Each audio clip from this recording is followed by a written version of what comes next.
Selamat pagi, selamat siang, dan selamat malam pendengar @Horror Stories. Semoga kita semua selalu dalam keadaan yang sehat dan tetap semangat. Pada episode kali ini, @Horror Stories akan menceritakan sebuah peristiwa seram yang merupakan pengalaman seorang mahasiswa yang berkuliah di sebuah universitas swasta di kawasan Jakarta Selatan. Saya adalah seorang mahasiswa di sebuah universitas swasta di kawasan Jakarta Selatan. Kebetulan saya masuk kuliah tahun 2009. Kampus saya bukanlah kampus yang besar, hanya terdiri dari 3 gedung. 2 gedung untuk ruang kelas dan 1 gedung untuk kantor para dosen. Gedung kampus saya terdiri dari 5 lantai. Namun pada awal pembangunannya hanya 3 lantai saja. Lalu beberapa tahun kemudian baru pembangunan dilanjutkan menjadi 5 lantai. Awalnya gedung kelas terpisah dengan gedung kantor dosen. Namun karena letaknya berdekatan, akhirnya kedua gedung itu dibuatlah sebuah penghubung. Penghubung itu berupa sebuah lorong panjang yang adanya di lantai 4. Jadi lantai 4 gedung kelas dan lantai 4 gedung kantor dosen itu menyatu menjadi sebuah bangunan. Nah, lantai 4 gedung kelas itu mempunyai lorong. Lorongnya paling panjang dibandingkan lorong-lorong yang lain. Lorong itu cukup menyeramkan. Kenapa menyeramkan? Ya dari suasananya, dari panjangnya. Pada awal pembangunan lantai 4 dan 5 pun sudah banyak rumor yang cukup seram beredar. Mulai dari para pekerja yang tiba-tiba jatuh sakit, sampai pekerja yang jatuh saat memasang pondasi coran lantai 4. Beberapa senior yang saya kenal menceritakan kejadian tersebut. Begitu pula para pedagang sekitar kampus. Namun saat saya mencoba menanyakan kepada staf kampus, mereka menjawab bahwa cerita itu hanya karangan para senior saja untuk menakuti mahasiswa-mahasiswa junior. Memang di kampus saya, lorong panjang di gedung 4 adalah tempat yang menyeramkan, menakutkan. Banyak mahasiswa dan mahasiswi yang mengalami hal-hal yang cukup bergidik, cukup merinding ketika melalui lorong tersebut. Namun setelah berbicara dengan salah satu staf kampus, saya jadi agak percaya bahwa mungkin mereka hanya berbohong, mencoba menakuti saya. Jadi saya tidak ambil pusing dengan cerita-cerita yang beredar tersebut. Sampai pada saat semester 2, saya kebetulan pindah jadwal kuliah. Karena saya kuliah sambil bekerja, jadi saya menyesuaikan dengan jam kantor saya. Lalu saya memutuskan untuk pindah jadwal menjadi kuliah malam, agar siang hingga sore saya masih dapat bekerja seperti biasa. Nah, pada semester itu juga saya mendapat mata kuliah di salah satu kelas di lantai 4. Awalnya agak keberatan. Saya coba hubungi staf bagian kemahasiswaan untuk pindah kelas, namun nggak berhasil untuk pindah jadwal. Mau tidak mau, saya harus mengikuti mata kuliah sesuai jadwal, dan akhirnya saya pun menurut untuk mengikuti jadwal yang sudah ditentukan.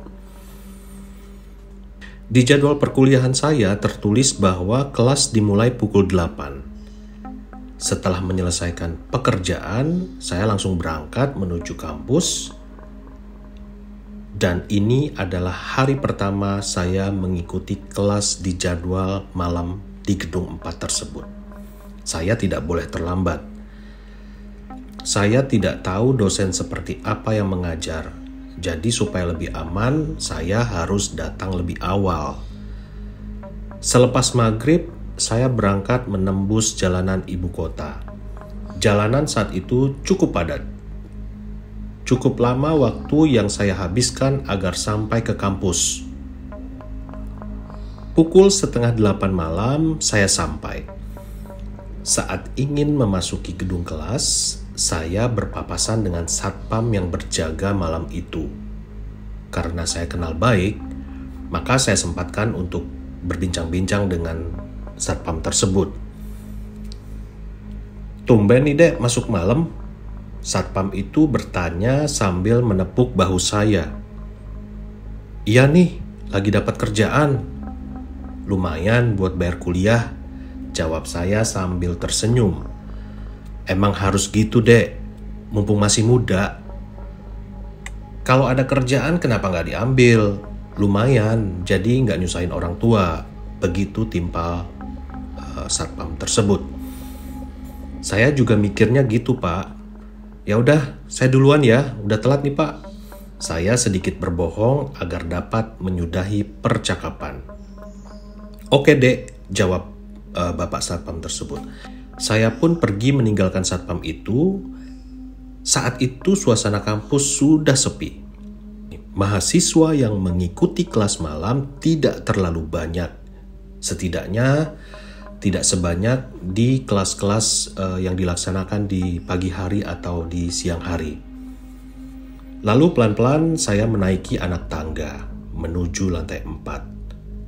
Beberapa kali saya berpapasan dengan beberapa mahasiswa yang lalu lalang dari dan menuju lantai atas. Malam itu, seingatku suasana kampus sangat dingin. Saya pun tidak mengira ternyata udara di kampus sangat dingin di saat malam hari.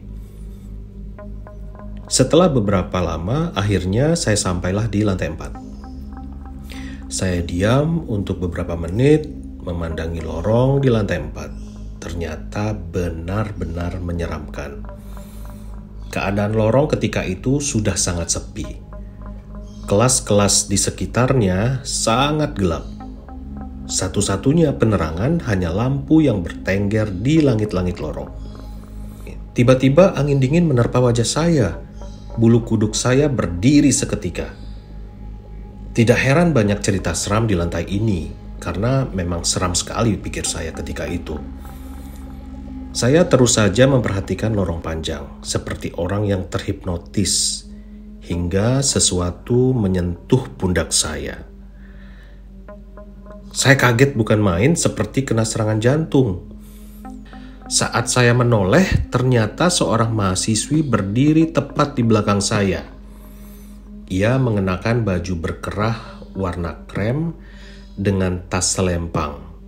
Ia menggenggam beberapa buku di tangannya. "Maaf, kamar mandi di sebelah mana ya?"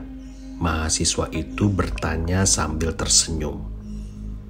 Saya masih terdiam, bertanya-tanya dari mana datangnya mahasiswi itu. "Kok diam? Kamar mandi di sebelah mana?"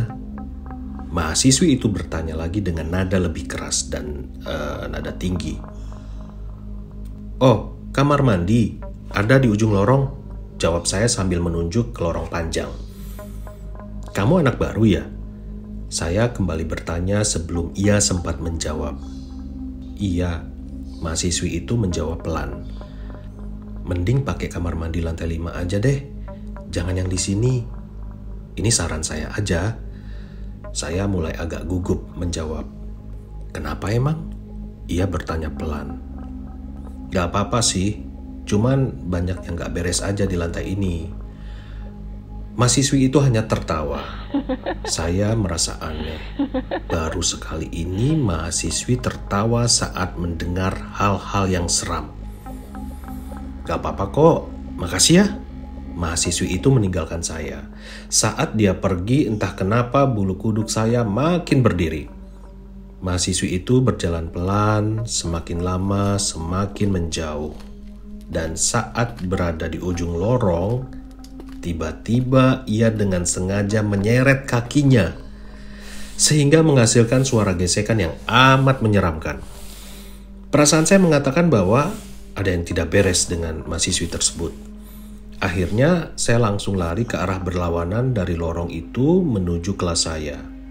Dan sampai di kelas, baru ada 5 mahasiswa yang sampai ketika itu. Akhirnya saya pun bergabung dengan mereka. Perkuliahan dilakukan seperti biasa dan saat kelas selesai, saya sengaja mempercepat langkah untuk menuju tangga yang berada di sisi lorong panjang itu. Lagi-lagi kok saya merasa tidak enak, tapi saya tidak mau buang-buang waktu. Saya langsung menuruni tangga. Saat melewati lorong lantai 3, satpam yang tadi ketemu menyapa saya dari lantai dasar. Saya hanya melambaikan tangan dan turun ke lantai dasar. Saat sampai di depan kampus, saya berpapasan lagi dengan satpam tersebut. Ia menyapa saya yang saat itu lewat. "Loh kok sendiri? Mana temennya?" "Temen yang mana, Pak?" "Temen yang tadi, kan bareng dari lantai 3. Itu loh cewek yang pakai baju krem terus bawa buku. Pas saat saya nyapa kamu di lantai 3, dia juga jawab kok." Seketika itu jantung saya berdegup kencang. Setahu saya hanya sendiri saat turun tadi. Lalu cewek itu siapa? Ciri-cirinya sama seperti yang ketemu di lantai 4. Perasaan saya mulai tidak enak dan akhirnya saya memutuskan untuk pergi. "Saya duluan, Pak." Akhirnya aku melanjutkan perjalanan untuk pulang ke rumah. Setiba sampai di rumah, saya masih terus memikirkan perkataan satpam tadi. Kepala saya dipenuhi dengan pikiran yang tidak-tidak. Akhirnya saya memutuskan untuk tidur. 1 minggu kemudian saya sudah mulai melupakan kejadian itu. Pukul 6:30 malam saya meninggalkan kantor. Malam itu agak terlambat 15 menit. Dan ketika sudah masuk kelas, dosen sudah mulai mengajar. Dengan perasaan tidak enak, saya berjalan menuju tempat duduk, sedangkan mahasiswa dan mahasiswi lain sudah duduk dengan tenang. Beberapa menit kemudian, dosen memanggil saya ke depan kelas. Dengan cepat saya maju, ternyata dosen meminta bantuan untuk mengambil proyektor untuk presentasi.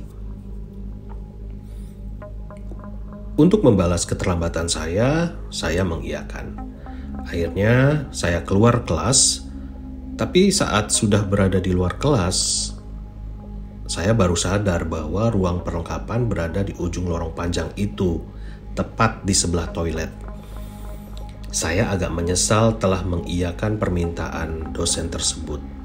Tetapi tidak mungkin saya masuk kembali dan mengatakan bahwa saya takut. Dengan keberanian yang tersisa, saya mulai melangkahkan kaki menuju lorong itu.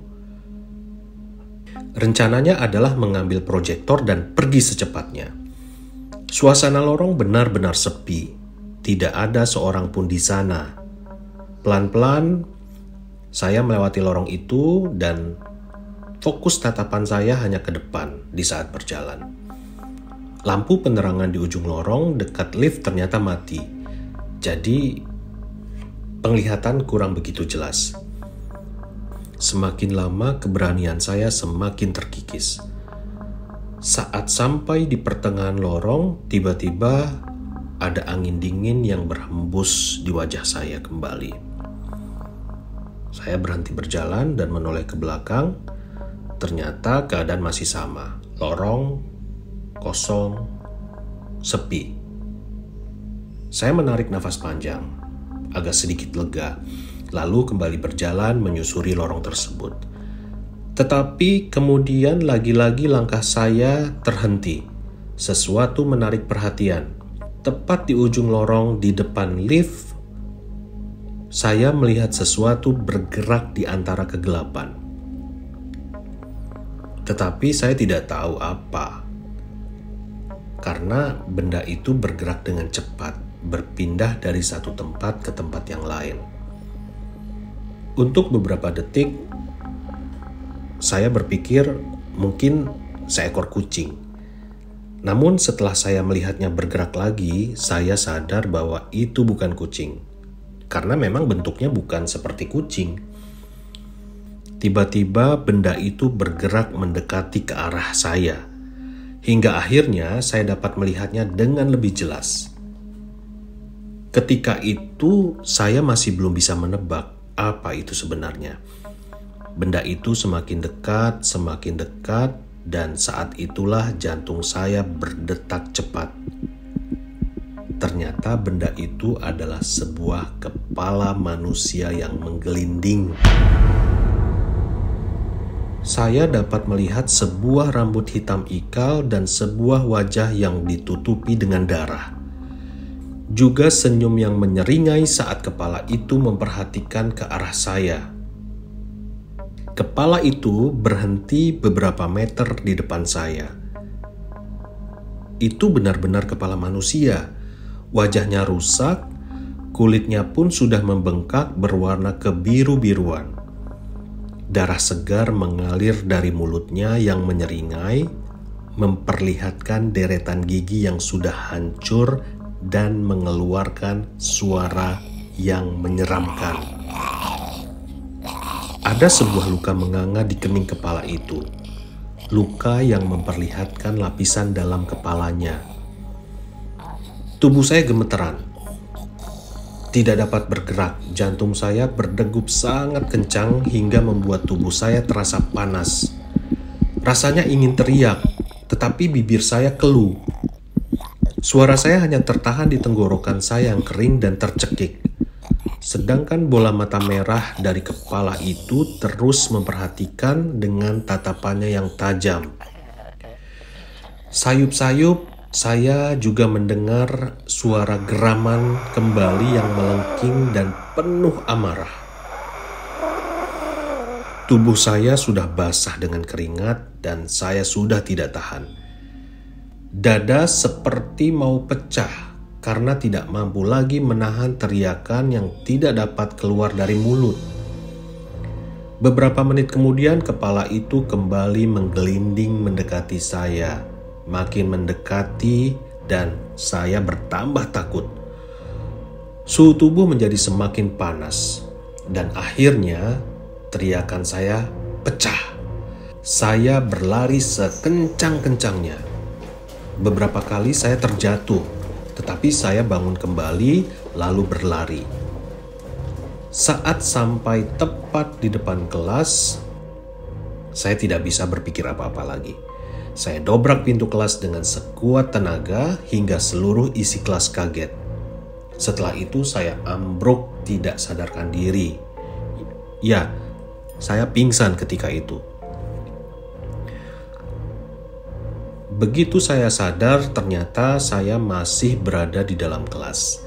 Namun seisi kelas yang terdiri dari dosen, mahasiswa, mahasiswi, dan satpam sudah mengerubungi saya.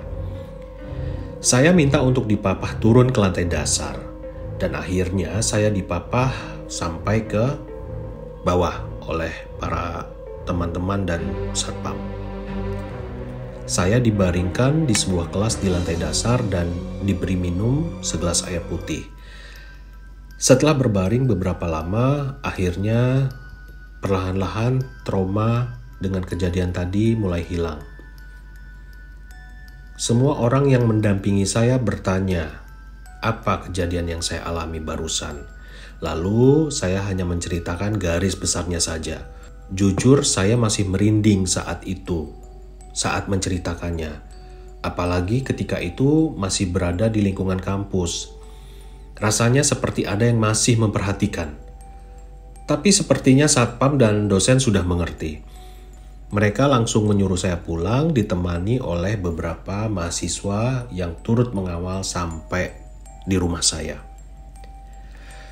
Setelah kejadian itu saya sakit, saya demam tinggi. Hampir setiap malam mengigau dan menyebutkan nama seseorang. Karena cemas, akhirnya orang tua meminta bantuan ke salah seorang saudara yang mampu melihat hal-hal tak kasat mata, hal-hal gaib. Menurut saudara saya tersebut, ternyata ada seorang anak perempuan yang mati karena kecelakaan menempel di tubuh saya. Saudara saya pun langsung tahu apa yang saya alami. Ia mengatakan bahwa apa yang saya lihat malam itu adalah penunggu lama gedung kampus.